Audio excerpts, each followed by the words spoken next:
Bismillahirrahmanirrahim. Assalamualaikum warahmatullahi wabarakatuh. Waalaikumsalam warahmatullahi wabarakatuh. Bismillahirrahmanirrahim. Alhamdulillahi rabbil alamin. Wa sallallahu ala sayyidina Muhammadin wa ala alihi wa sahbihi ajma'in. Subhanaka la ilma lana illa ma 'allamtana innaka antal alimul hakim. Nawaina ta'alluma wa ta'lima wa tadhakkura wa tadhkira wa naf'a wal intifa' wal ifadata wal istifadata wal hatha 'ala tamassuki bi kitabillahi wa sunnati rasulih wa du'a ila al-huda wa dalalata 'ala al-khairi ibtigha'a wajhillahi wa mardatihi wa qurbihi wa thawabihi subhanahu wa ta'ala. Amma ba'du, ma'asyiral muslimin wal muslimat rahimani wa rahimakumullah. Pertama dan yang paling utama sekali, marilah sama-sama kembali kita mengucap puji serta syukur kepada Allah Subhanahu wa taala atas limpahan karunia, rahmat dan nikmatnya kepada kita semua. Karena dengan limpahan karunia, rahmat dan nikmatnya tersebut, pada kesempatan malam hari ini di tempat yang insyaallah penuh berkah ini, kembali kita masih diberikan kesehatan, masih diberikan kesempatan untuk sama-sama dapat hadir dan berkumpul dalam rangka menuntut ilmu agama. Selanjutnya salawat dan salam tak lupa juga sama-sama kita hadiahkan kepada baginda Rasulullah sallallahu alaihi wasallam. Allahumma shalli ala sayyidina Muhammad wa ala ali sayyidina Muhammad. Ma'asyiral muslimin wal muslimat rahimani wa rahimakumullah.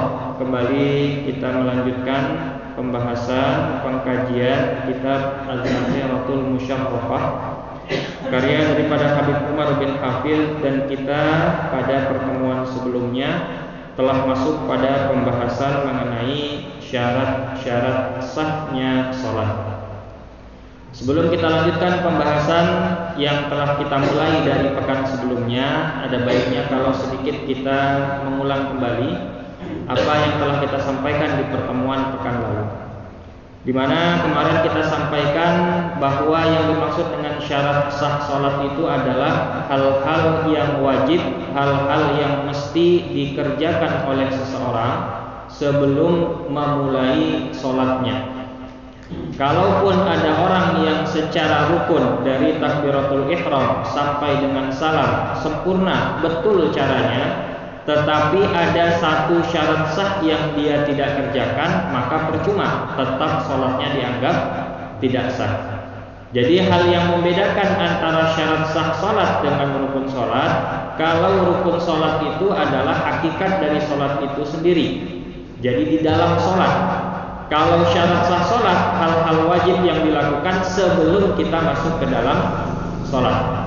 Ya, kita pernah bahas rukun. Nah, rukun berarti sudah masuk ke dalam sholat. Kalau syarat sah sholat wajib juga dilakukan sebagaimana rukun, tetapi kita lakukan syarat sah sholat dulu, pastikan semuanya ada, baru bisa kita masuk ke dalam rukun-rukun sholat yang telah kita bahas sebelumnya. Jadi syarat sah sholat ini bisa dikatakan sebagai muqaddimah, sebagai pintu masuk sebelum kita memulai ke dalam rukun. Ya, kalau syarat sah sholat otomatis menjadi pintu gerbangnya masuk ke dalam rukun sholat itu sendiri. Ya, jadi kita akan membahas hal-hal yang perlu diperhatikan, yang mesti kita persiapkan sebelum masuk ke dalam sholat. Nah, itu secara sederhana adalah pengertian dari syarat sah sholat. Kemarin kita katakan apa? Kata Habib Umar, syarat sah sholat itu ada 8. Syarat sah sholat ada 8, ya. Dan kita sudah bahas 2 nomor pertama yang sebenarnya mungkin bisa digabungkan, tetapi untuk lebih rinci dipisahkan oleh beliau. Yang pertama dari syarat sah sholat apa? At-taharatu 'anil hadatsaini. Seseorang yang mau sholat maka dia harus pastikan dirinya at-taharatu 'anil hadatsaini, suci dari 2 hadas. Kemarin kita membahas panjang lebar mengenai 2 hadas ini apa maksudnya. ya. Maksudnya dua hadas ini adalah satu hadas kecil, yang kedua hadas besar. Jadi kalau mau sholat pastikan saya berhadas kecil atau tidak, atau saya berhadas besar atau tidak. Kalau saya berhadas kecil, maka apa yang harus saya lakukan untuk menghilangkan hadas kecil tersebut? Jawabannya adalah berwudu. Kalau saya berhadas besar, untuk menghilangkan hadas besar itu, maka caranya harus mandi besar, gitu ya, mandi besar. Nah, jadi kenapa kemudian hadas terbagi dua ini menjadi hadas kecil dan hadas besar? Dibagi dua berdasarkan cara menghilangkannya. Kalau cara menghilangkannya dengan berwudu, maka namanya hadas kecil. Kalau cara menghilangkannya dengan mandi, maka namanya hadas besar. Sekarang pertanyaannya, saya tahu kalau misalkan berhadas kecil harus wudu, kalau misalkan berhadas besar harus mandi. Pertanyaannya, kapan saya dianggap berhadas kecil? Kapan saya dianggap berhadas besar? Maka kita pun harus tahu sebab-sebab seseorang berhadas kecil dan sebab-sebab seseorang berhadas besar. Kemarin kita bahas sebab-sebab seseorang berhadas kecil ada berapa? Masih ingat? Ada 4. Ya, ada 4 yang menyebabkan seseorang itu dianggap berhadas kecil. Jadi kalau kita melakukan salah satu dari yang 4 ini, maka kita harus wudu lagi, baru bisa sholat. Gak bisa langsung sholat begitu saja. Apa yang 4 itu? Yang pertama, keluarnya sesuatu dari 2 jalan, baik dia berupa benda cair, benda padat ataupun gas, ya. Jadi apapun yang keluar dari 2 jalan itu menyebabkan kita berhadas kecil, yang secara otomatis menyebabkan kita wajib wajib berwudu lagi, baru kemudian bisa masuk ke dalam sholat, ya. Nanti ada pengecualian sebenarnya, tetapi kita nggak akan bahas terlalu detail, kita bahas umumnya saja terlebih dahulu. Yang kedua yang menyebabkan seseorang itu dianggap berhadas kecil apa? Hilang akal, ya, hilang akalnya. Hilang akal dalam fikih itu ada 4 penyebabnya. Ada berapa? 4. Kenapa seseorang itu hilang akal? 4. 1, tidur. Orang kalau tidur hilang akalnya. Maksudnya hilang akal bukan akalnya pergi begitu saja, tidak, ya. Maksudnya adalah dia dalam keadaan tidak sadar, dan apa yang dia lakukan, apa yang sedang dia katakan, itu dia nggak tahu, ya. Jadi di luar apa yang dia kehendaki. 1, tidur. Yang kedua, gila. Orang kalau gila tidak tahu apa yang dia ucapkan, apa yang dia katakan, gitu ya, apa yang dia perbuat, gitu ya. Maka gila termasuk salah satu penyebab hilang akal. Orang kalau gila maka batal wudunya. Sama halnya dengan orang kalau tidur maka batal wudunya. Penyebab ketiga adalah pingsan. Ya, penyebab ketiga adalah pingsan, karena pingsan itu ya hampir serupa dengan tidur, ya. Kalau tidur yang disengaja saja dalam hal ini menyebabkan orang tidak sadar itu dia membatalkan wudu, maka pingsan pun juga termasuk yang menyebabkan wudu menjadi batal. Yang keempat adalah mabuk. Nah, kalau mabuk ini berarti hampir mirip sama gila, gitu ya. Kalau gila dia dalam keadaan mata terbuka, dia sadar tapi akal tidak berfungsi, sama halnya dengan orang yang mabuk, gitu ya. Kalau tadi pingsan sama halnya dengan orang tidur, maka mabuk itu pun sama halnya dengan orang gila. Nah, 4 hal ini kalau terjadi dalam diri kita, maka dianggap kita itu hilang akal. Nah, kalau kita hilang akal dan sebelumnya kita dalam keadaan berwudu, maka otomatis wudu kita dianggap batal. Kalau wudu batal dan mau sholat lagi, maka caranya bagaimana? Harus wudu lagi. Itu yang kedua. Yang kedua yang menyebabkan seseorang itu dianggap berhadas kecil. Tadi yang pertama, keluarnya sesuatu dari 2 jalan, depan dan belakang. Yang kedua, hilang akal dengan salah satu dari 4 sebabnya tadi. Yang ketiga yang menyebabkan seseorang dianggap berhadas kecil adalah bersentuhan kulit dengan kulit, laki-laki dan perempuan yang bukan mahram dan sama-sama sudah dewasa. Bersentuhan kulit dengan kulit, artinya kalau bukan dengan kulit maka tidak batal wudu. Laki-laki nyentuh perempuan tapi yang disentuh jilbabnya atau mungkin kainnya, maka tidak batal wudu. Kapan batal wudu? Kalau kulit ketemu kulit. Kemudian antara laki-laki dengan perempuan. Artinya kalau laki-laki nyentuh laki-laki, perempuan nyentuh perempuan tidak batal wudu. Kemudian laki-laki dan perempuan ini bukan mahram. Artinya kalau mahram, bapak megang anak perempuannya, atau misalkan ibu megang anak laki-lakinya, ya, atau kakak laki-laki dengan kakak perempuan bersentuhan, itu sama-sama mahram, maka tidak membatalkan wudu. Dan kemarin kita bahas, kalau misalkan suami yang menyentuh istri atau sebaliknya istri menyentuh suami, batal nggak wudunya? Jawabannya batal wudunya. Kenapa? Karena suami istri itu bukan mahram. Kalau suami istri itu mahram, maka tidak boleh dinikahi itu istri. Ya, kenapa kita nikahi istri kita? Karena dia bukan mahram kita, kan? Ya, kalau dia mahram kita, boleh nggak kita nikahi? Tentu nggak boleh dinikahi. Artinya kalau dia tidak mahram kita sentuh, batal nggak wudu kita? Batal. Ya, jadi bersentuhan laki-laki dan perempuan termasuk di dalamnya adalah suami istri, itu membatalkan wudu. Ya. Kemudian kedua-duanya sudah dewasa. Berarti kalaupun bukan mahram, artinya ada seorang laki-laki dewasa menyentuh anak perempuan, tapi anak perempuan orang lain nih. Jadi bukan mahram juga, tetapi dia masih kecil, belum balik, maka tetap tidak membatalkan wudu. Sebagaimana mungkin guru TPQ, ustazahnya punya murid laki-laki perempuan, masih kecil-kecil, belum balik, maka biasanya setelah pulang TPQ salim dengan gurunya, apakah batal wudunya? Maka tidak batal wudunya. Itu yang ketiga, yang membatalkan wudu atau yang menyebabkan seseorang berhadas kecil adalah bersentuhan kulit dengan kulit, laki-laki dan perempuan yang bukan mahram dan sama-sama sudah dewasa. Dan yang terakhir, yang keempat, yang menyebabkan hadas kecil apa?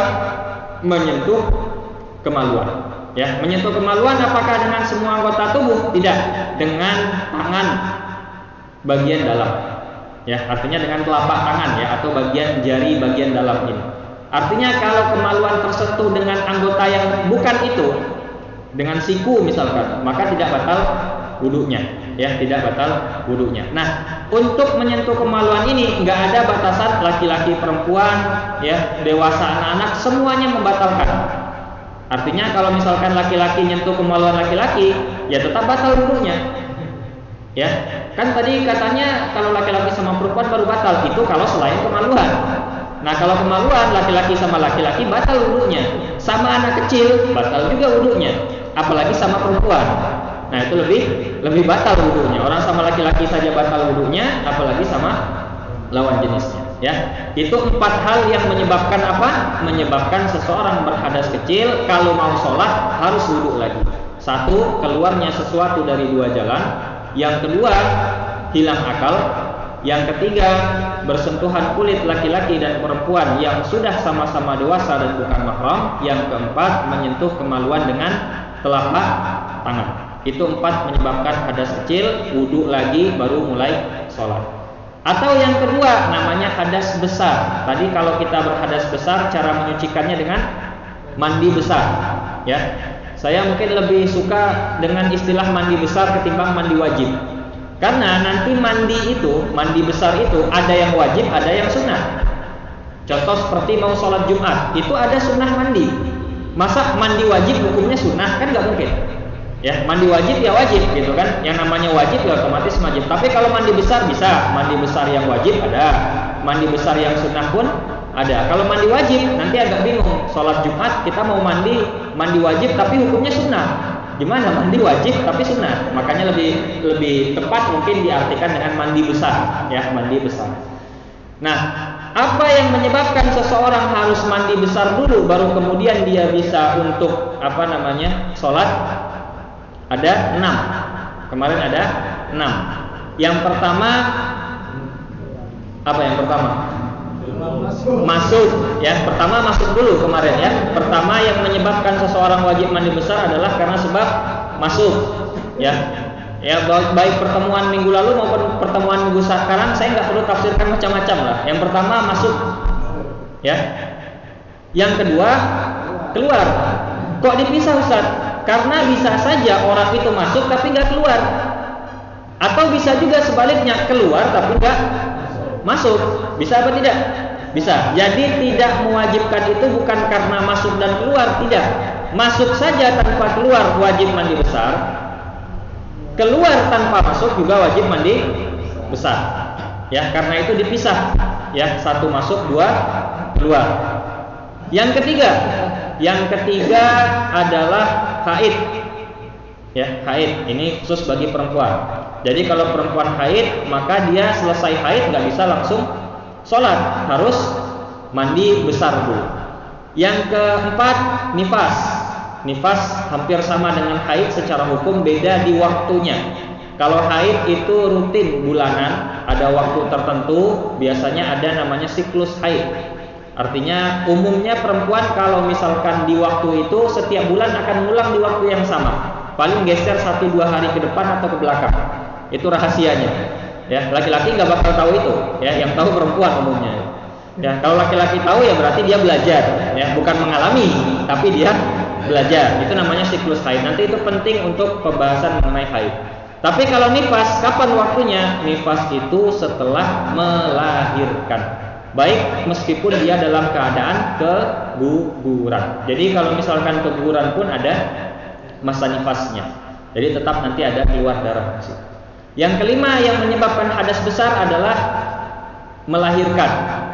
Ya, jadi kalau perempuan melahirkan, setelah melahirkan misalkan nggak keluar darah nifas, atau keluar tapi kita nggak sadar sudah keluar, sudah berhenti begitu saja, nggak bisa langsung tiba-tiba sholat, harus tetap mandi wajib dulu, ya, mandi besar dulu yang hukumnya wajib.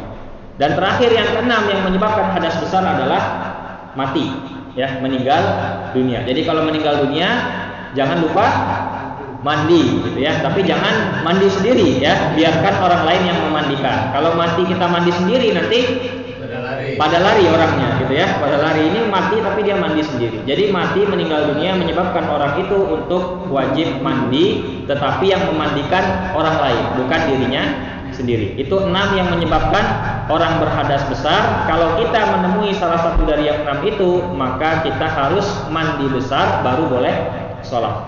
1 tadi masuk, yang kedua keluar, yang ketiga haid, yang keempat nifas, yang kelima melahirkan, yang keenam mati atau meninggal dunia. Ya, jadi penjelasan toharatu anil hadatsain yang disebutkan oleh Habib Umar seringkas itu at-toharatu anil hadatsain dalam kitabnya. Itu butuh ke rincian penjelasan yang cukup panjang tadi, seperti itu. Itu satu pertemuan kita bahas di minggu lalu. Yang kedua, at-toharatu anin najasati fit thawbi wal badani wal makani. Setelah kita memastikan kita suci dari hadas, kita juga harus memastikan diri kita apa? Suci dari najis. Tidak boleh ada najis di pakaian kita. Yang kedua di badan kita. Yang ketiga di tempat di mana kita sholat. Oke, tadi kita sudah bahas hadas itu seperti apa, cara menghilangkannya seperti apa. Maka najis pun perlu kita bahas. Kalau misalkan orang mau sholat itu harus terhindar atau menghindari diri dari najis, maka najis itu kapan dan bagaimana cara menghilangkan najis itu. Makanya kita bahas kemarin najis itu terbagi kepada 3. Kalau hadas 2, kalau najis 3. Oke. Kenapa dibagi 3? Nanti berdasarkan cara menyucikannya. Najis ada 3. Yang pertama namanya najis ringan, ya, kita pakai bahasa kita saja, ya. Nanti kalau bahasa Arab nanti agak sedikit najis mukhaffafah, najis mutawassithah, najis mughalladhah. Itu sebenarnya kurang tepat. Kalau misalkan mau menggunakan mukhaffafah, mutawassithah, mughalladhah itu nggak bisa najis, tapi najasah. Najasatun mukhaffafatun, najasatun mutawassithatun, najasatun mughalladhatun. Itu baru tepat. Nah, kadang kita campur-campur bahasa jadi agak sedikit rumit, ya. Sederhana saja, najis ringan, najis sedang, najis berat, itu saja, ya. Najis ringan, apa yang termasuk ke dalam najis ringan? Cuma 1. Dari sekian banyak najis yang masuk kategori najis ringan cuma 1 najis. Apa itu? Buang air kecilnya anak bayi laki-laki yang belum berusia 2 tahun dan belum mengonsumsi apapun selain ASI. Saya ulangi, apa yang masuk najis ringan? Buang air kecilnya bayi laki-laki belum berusia 2 tahun, belum mengonsumsi apapun selain ASI. Nah, ini saya penting kenapa harus dirincikan, karena kita nggak bisa globalkan semua. Kenapa buang air kecil? Kalau selain buang air kecil tetap tidak masuk kriteria najis ringan. Contoh, kalau buang air besarnya bayi laki-laki bagaimana? Bukan najis ringan. Bukan najis ringan. Yang masuk najis ringan cuma buang air kecilnya saja. Yang kedua, bayi laki-laki. Artinya, kalau bayi perempuan sama hukumnya apa tidak? Tidak. Karena yang masuk najis ringan bayi laki-laki. Berarti kalau bayi perempuan nanti masuknya ke najis sedang. Oke, jadi beda nih hukumnya bayi laki-laki sama bayi perempuan. Jadi kalau kita punya anaknya laki-laki sama perempuan itu hukumnya berbeda secara najisnya nanti. Yang ketiga, belum berusia 2 tahun. Nah, kemarin kan dikatakan, apa masih ada yang di atas 2 tahun disebut dengan bayi? Ternyata ada. 5 tahun pun masih bayi. Karena itu ada istilah balita. Balita itu apa? Bayi 5 tahun. Nah, jadi dalam hal ini 5 tahun pun masih dianggap bayi. Tapi karena sudah 5 tahun, najisnya bukan lagi najis ringan. Karena kalau najis ringan itu maksimal umurnya hanya 2 tahun. Yang keempat, belum mengonsumsi apapun selain ASI. Jadi kalau sudah makan MPASI, makanan pengganti ASI, kemudian buang air kecilnya sudah tidak lagi masuk kategori najis ringan. Ya, jadi najis ringan itu cuma satu. Buang air kecilnya bayi laki-laki yang belum berusia 2 tahun dan belum mengonsumsi apapun selain ASI. Kalau tidak masuk salah satu kategori ini, tidak masuk kategori najis ringan. Bagaimana cara membersihkan atau menyucikan najis ringan ini? Cukup dengan memercikkan air sampai dengan memenuhi semua bagian yang terkena najis. Jadi kalau misalkan ibu-ibu gendong bayi laki-laki masih kecil nih, masih 1 tahunan, ya, belum apapun yang dikonsumsi selain ASI, kemudian nggak sengaja mungkin karena kalau misalkan pakai pampers ya berarti mungkin tembus ya, atau kalau misalkan tidak pakai ya otomatis kan keluar. Kemudian ketika dilihat bajunya kan ada sisa-sisa terkena najis gitu ya, atau terkena buang air kecil itu. Nah, itu cukup dipercikkan air sampai menyeluruh mengenai semua bagian yang ada najisnya itu. Setelah semuanya pasti kena air, sudah tergenang semuanya dengan air, itu sudah dianggap suci, langsung dipakai sholat boleh. Ya, dengan catatan tadi bayi laki-laki, ya, buang air kecilnya belum usia 2 tahun dan belum mengonsumsi apapun selain ASI. Kalau bayi perempuan bagaimana? Bayi perempuan nggak masuk najis ringan, nanti masuknya najis sedang. Ya, itu najis ringan. Apa jenisnya dan bagaimana cara membersihkannya? Kemudian kita bahas lanjut, lompat saja ke najis besar, najis yang berat. Ya, najis berat pun cuma satu. Najis berat pun cuma satu. Apa itu? Seluruh cairan yang keluar dari anjing dan babi atau persentuhan dengan anjing dan babi dalam keadaan basah. Jadi nggak mesti harus buang air kecilnya anjing dan babi, enggak. Air liurnya saja itu najis berat. Ya, air liurnya saja itu najis berat, gitu ya. Atau misalkan kita nyentuh anjing dan babi dalam keadaan basah, salah satunya entah kita yang basah atau hewannya yang basah, bersentuhan kena najis berat. Kalau najis berat, bagaimana cara menyucikannya? Nggak bisa sekedar untuk dibasuh air selesai, enggak. Harus 7 kali siraman. 7 kali siraman air, yang salah satunya itu adalah air yang dicampur dengan tanah. Ya. Jadi kalau misalkan nanti najis ringan sekali hilang sudah selesai, kalau najis berat nggak bisa. Ya, najis berat nggak bisa, harus 7 kali siram. Jadi ibaratkan misalkan contoh, ada anjing masuk ke dalam musola, kemudian di sajadahnya buang air kecil. Ya, ada sisanya. Itu nggak mesti harus kita dalam tanda kutip kita kemudian cuci dengan air mengalir. Apakah sudah hilang najis? Enggak, masih ada najisnya. Tapi sudah nggak ada bau, nggak ada rasa, nggak ada aroma. Tetap yang namanya najis berat harus ada 7 kali siraman. Jadi caranya bagaimana? Siraman pertama campurkan air sama tanah dulu. Jadi sediakan misalkan contoh ember atau gayung ya, 1 gayung isi air, campurkan dengan tanah, diaduk sedikit, siram. Itu 1 kali siraman.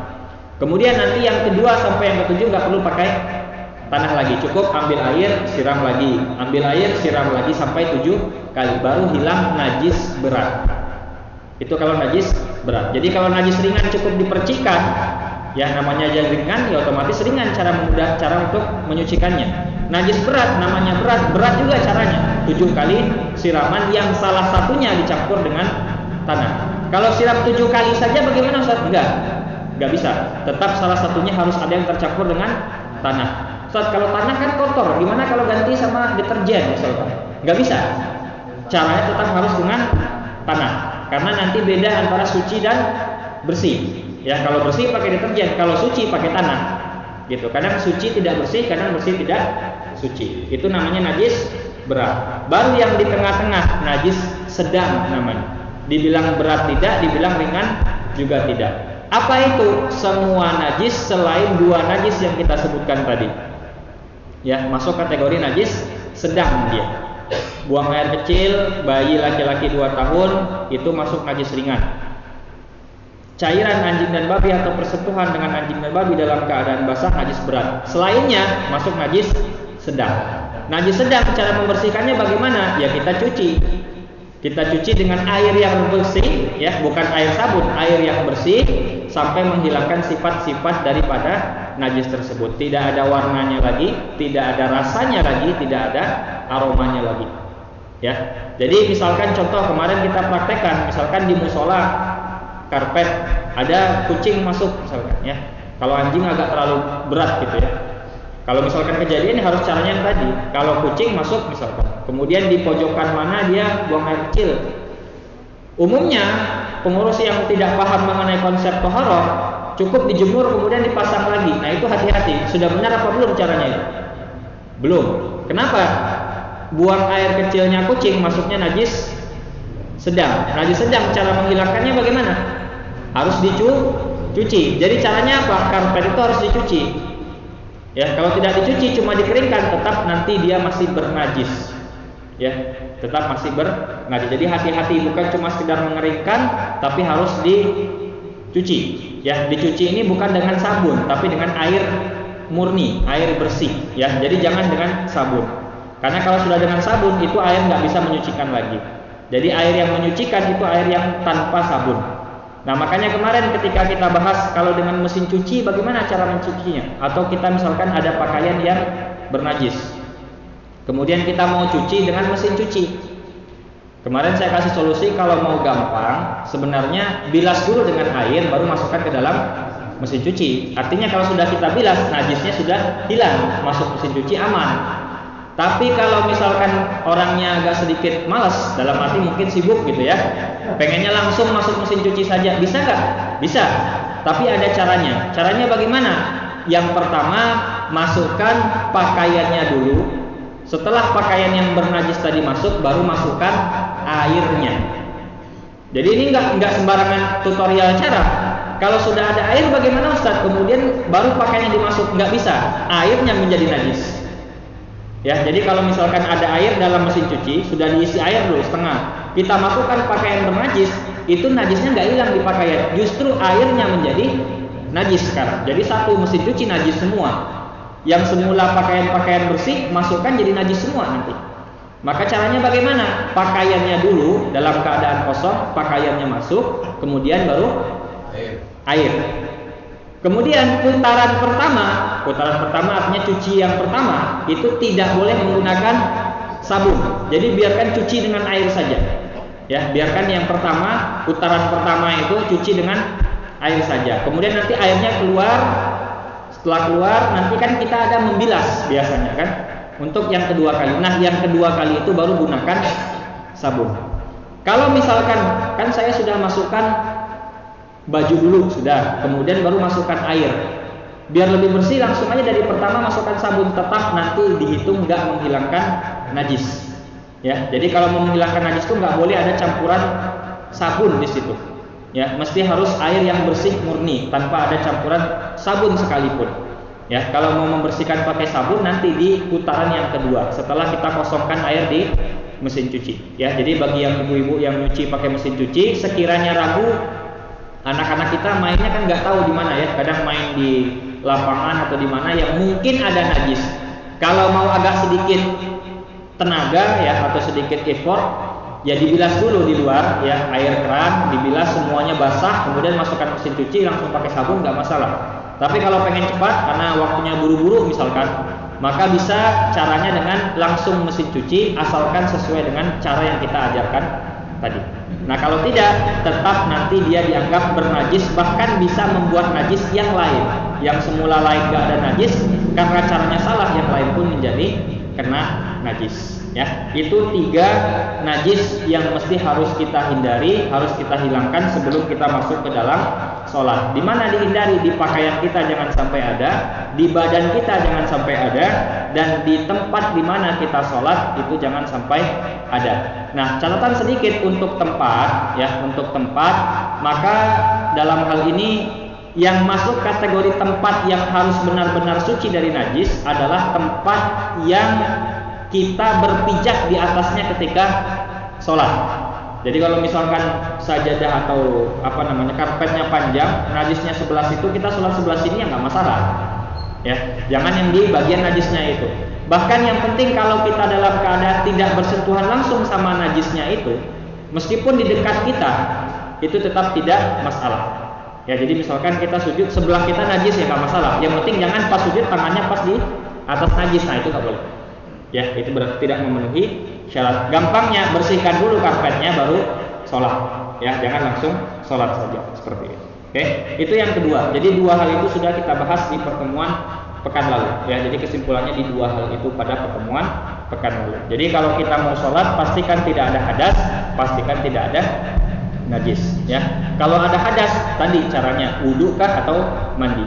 Kalau ada najis tadi caranya 3, ya tergantung najis apa. Entah najis ringan dipercikkan, najis berat dicuci dengan atau disiram dengan air 7 kali, salah satunya dengan tanah, atau kalau najis sedang berarti caranya dengan dicuci, gitu ya, secara bersih sampai menghilangkan semua sifat-sifatnya najis. Tidak ada rasanya, tidak ada aromanya, tidak ada baunya. Ya, 3 hal ini mesti harus dipastikan ya.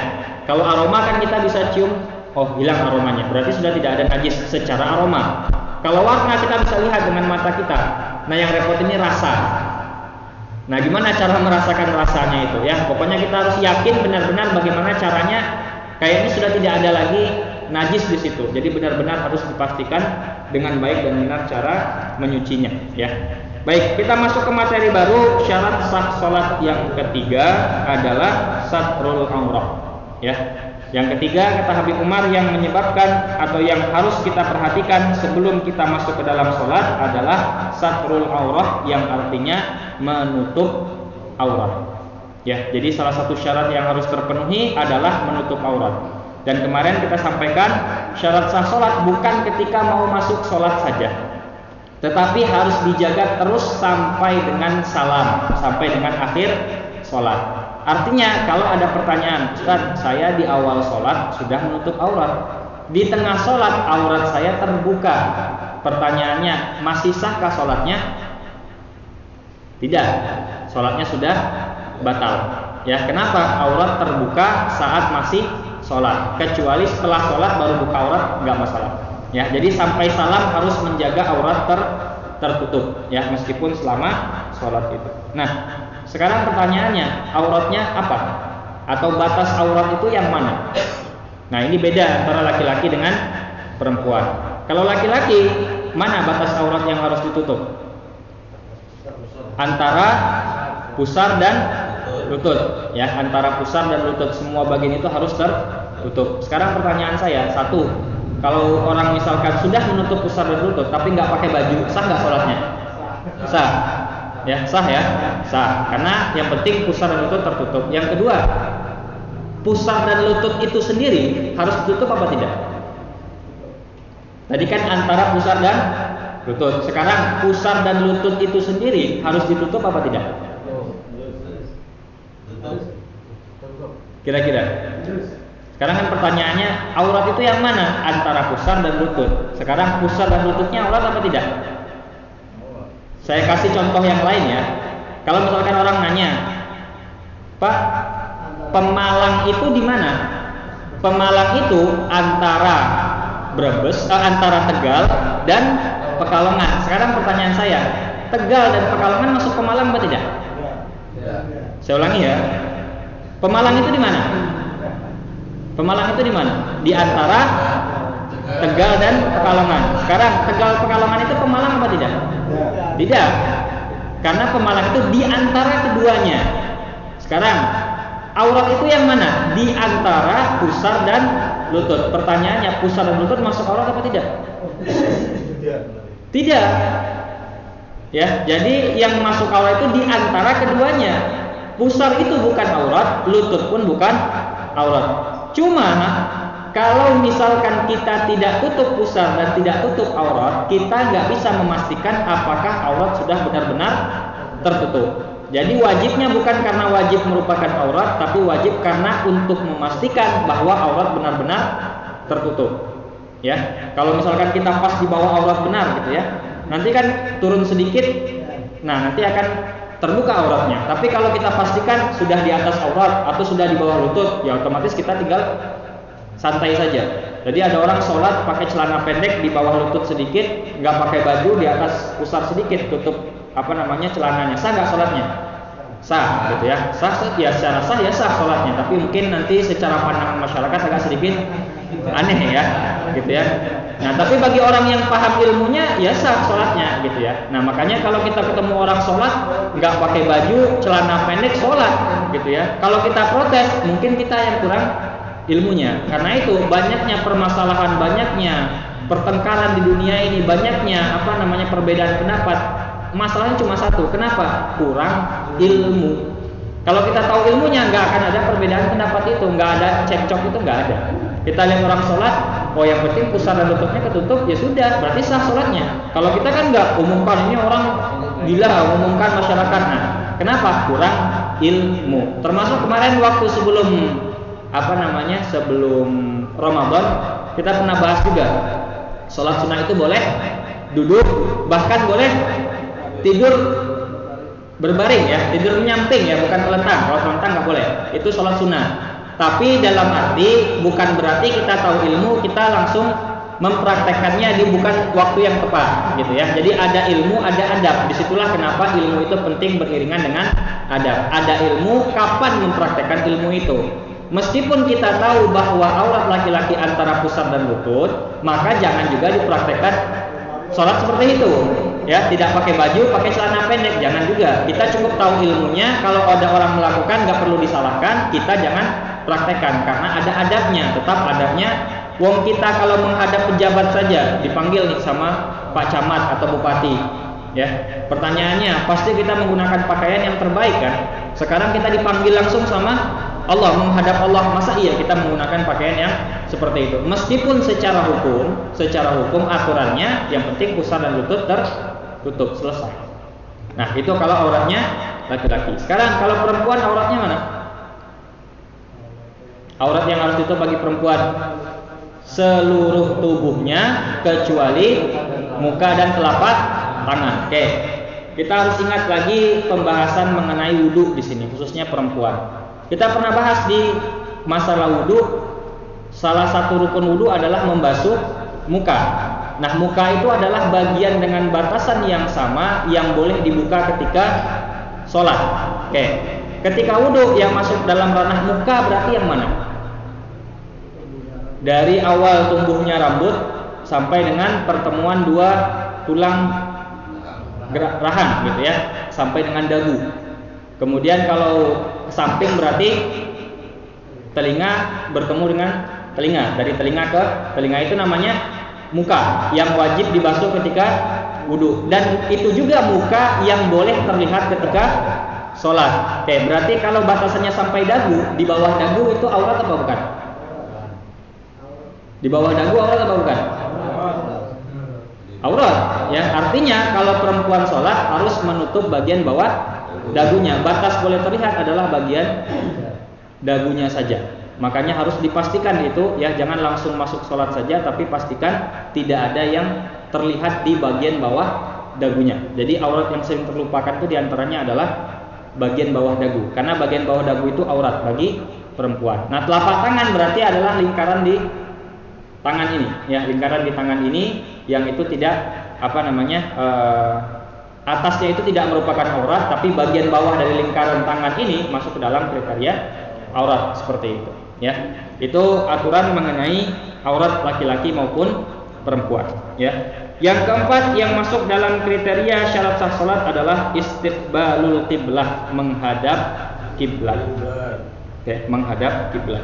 Pertanyaan saya, yang menghadap kiblat apa? Dari anggota tubuh kita yang menghadap kiblat apa? Yang merupakan kategori inti utama yang harus menghadap kiblat itu bagian tubuh yang mana? Yang menghadap kiblat, yang tidak boleh bagian itu bergeser ke arah selain kiblat. Apa yang menghadap kiblat? Apakah muka? Apakah muka kita menghadap kiblat ketika sholat? Tidak, muka kita nggak menghadap kiblat ketika sholat. Apa yang menghadap kiblat ketika sholat? Yang menghadap kiblat dada. Ya. Jadi kalau ada misalkan orang sholat ya menghadap kiblat, mukanya berpaling dari arah kiblat, dia menghadap kanan, menghadap kiri, ya. Dalam tanda kutip tidak sampai ke yang membatalkan sholat. Jadi pengen ada kanan saja. Tapi dadanya masih ke arah kiblat. Pertanyaannya, sudah batal apa belum sholatnya? Belum, karena dadanya masih menghadap kiblat. Ada orang yang mukanya menghadap kiblat, tapi dadanya geser-geser, sudah lari dari arah kiblat. Saat itu berarti batal sholatnya. Karena patokan yang menghadap kiblat adalah dadanya. Kalau muka nggak menghadap kiblat. Muka menghadap kemana? Ke tempat sujud, ke bawah, ya, bukan ke atas tapi ke bawah. Yang menghadap kiblat adalah dadanya. Oke, kiblatnya di mana? Kiblatnya apa? Apa kiblatnya kita? Menghadap kiblat, kiblatnya apa? Apa kiblatnya? Ka'bah, ya. Ka'bah. Jangan geser sedikit nanti ke Palestina kita kabarnya. Karena sebelahan itu, ya. Kadang orang seperti itu, ya. Hadapnya ke barat, kanan sedikit. Kalau lurus nanti ke Palestina, gitu ya. Entah bagaimana cara perhitungan astronominya, wallahu a'lam, gitu ya. Intinya adalah kita menghadap kiblat, ya. Memang ada beberapa pendapat yang menyampaikan kalau misalkan kita berada di dalam Masjidil Haram, kita harus pastikan menghadap kiblat Ka'bah secara langsung. Kalau kita berada di kota Mekah di luar Masjidil Haram, yang penting kita menghadap ke Masjidil Haramnya. Kalau kita di luar kota Mekah, yang penting kita menghadap kota Mekah. Jadi itu sudah dianggap oke lah, gitu ya. Meskipun yang paling diperintahkan, yang dianjurkan, yang pasti harus dipastikan itu adalah menghadap kiblatnya langsung. Dan itu sekarang ada teknologinya. Ya, itu nanti misalkan pengurus bisa minta tolong ke Kementerian Agama. Jadi Kementerian Agama itu nanti bisa dimintai tolong untuk mengukur arah kiblat. Ya, jadi dipastikan nanti Kementerian Agama yang mengukur dengan bayangan, dengan cahaya dan segala macam caranya. Nanti dipastikan kiblatnya sudah tepat. Karena kalau salah kiblat nanti ke Palestina menghadapnya, ya. Jadi bukan ke Ka'bah lagi seperti itu. Oke. Itu yang keempat, menghadap kiblat.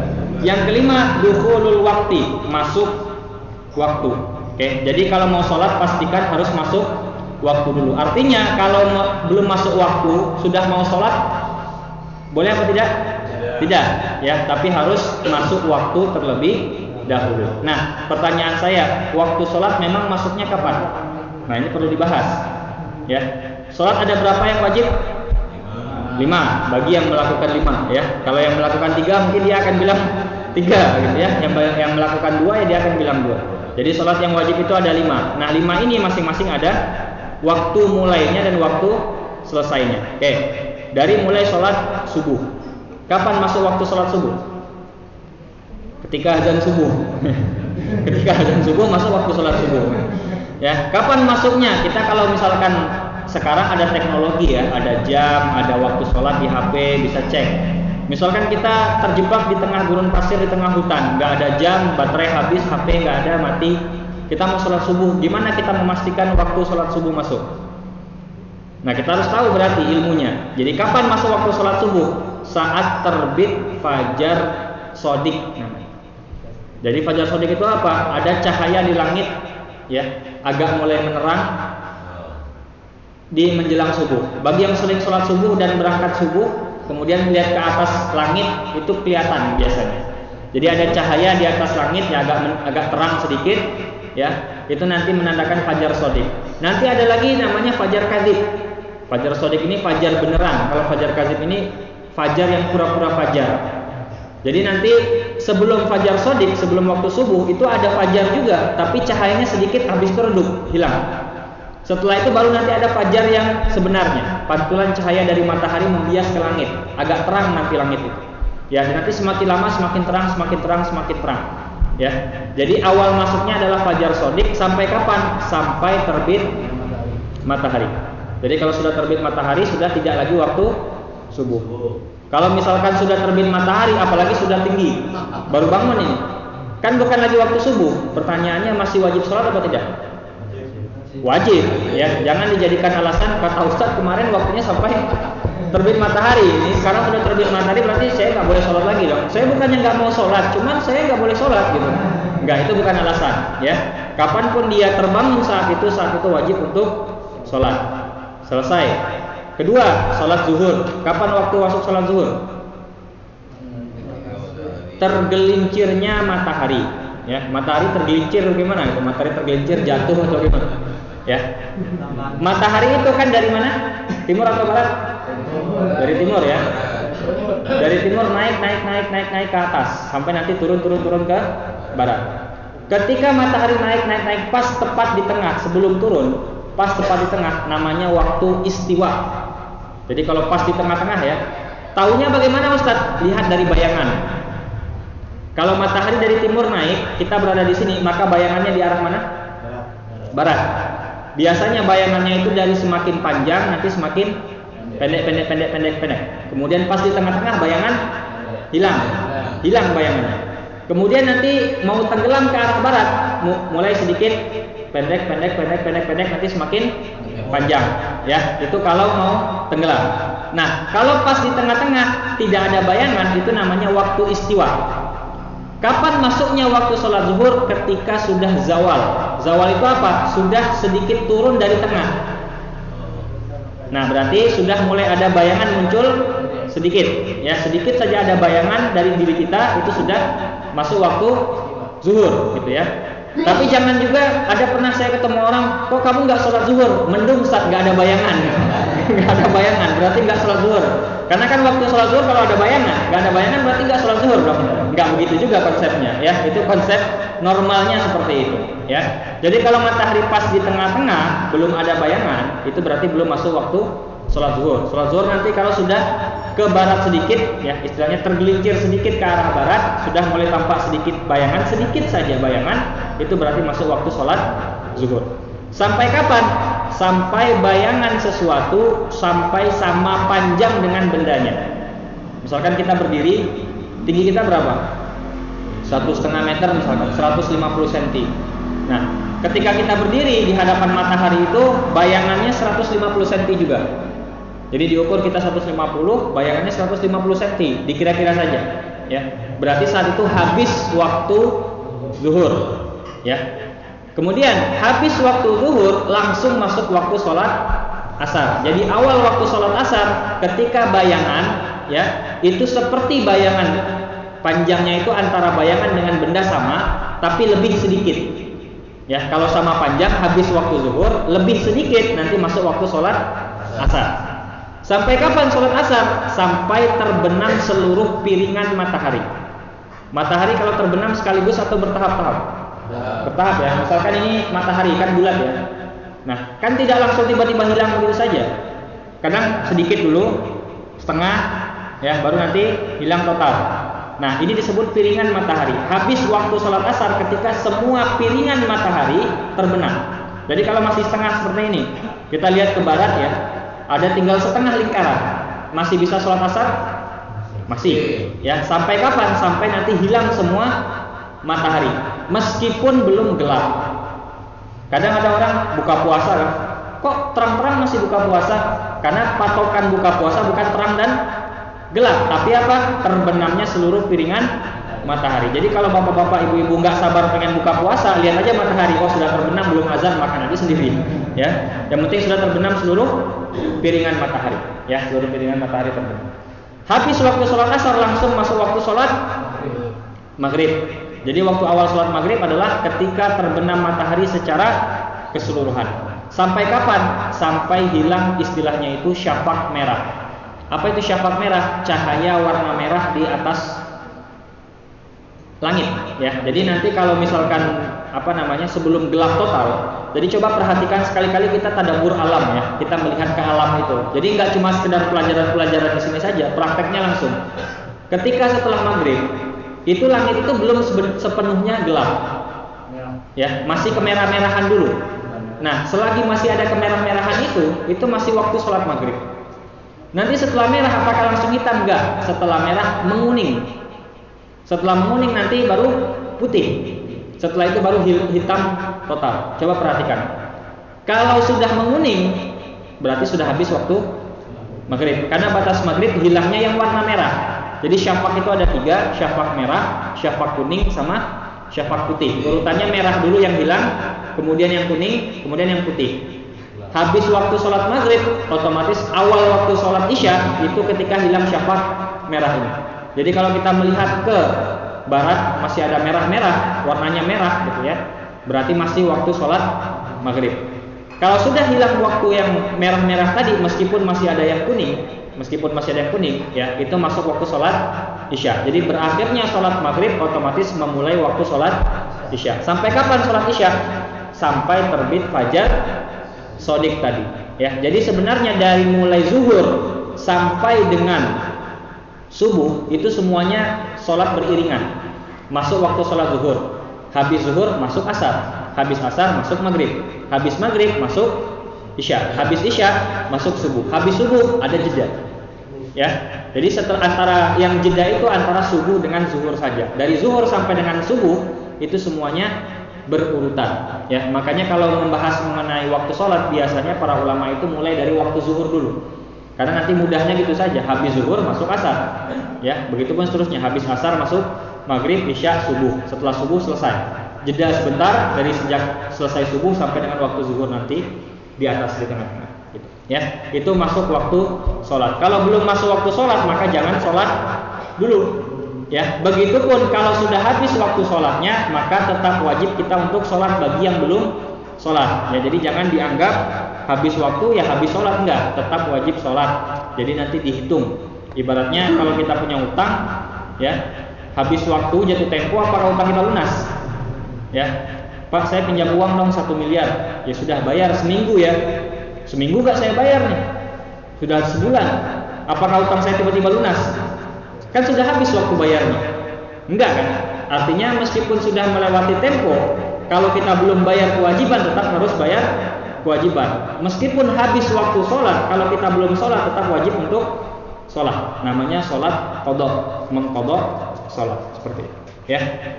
Yang keenam, al-ilmu bi fardhiyatiha, ya, mengetahui, meyakini kewajiban sholat yang kita lakukan. Jadi kalau misalkan kita sholat, ini saya kira semua kita pasti sudah terpenuhi syarat ini.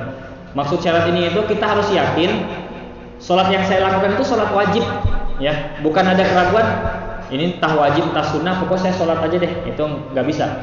Kalau sholat wajib nggak bisa seperti itu. Kalau sholat wajib harus yakin yang saya kerjakan ini wajib. Saya sholat subuh karena wajib hukumnya, saya sholat zuhur karena wajib hukumnya, saya sholat asar karena wajib hukumnya. Insya Allah kita sudah meyakini yang 5 ini sebagai sholat wajib. Barangkali ada yang menyatakan 3 atau 2 gitu ya, sehingga yang 2-nya sisanya ragu. Nah itu dia ragu-ragu itu nggak sah sholatnya, karena dia tidak meyakini kewajiban sholatnya. Yang ketujuh, tidak meyakini salah satu dari rukun-rukun sholat itu sebagai sunnah. Allah ya'taqida fardhan min furudiha sunnah. Ini kita kembali sedikit ke pembahasan mengenai rukun sholat. Dalam rukun sholat atau dalam sholat itu ada yang namanya rukun, ada yang namanya sunnah, ya. Kenapa dibedakan? Kalau rukun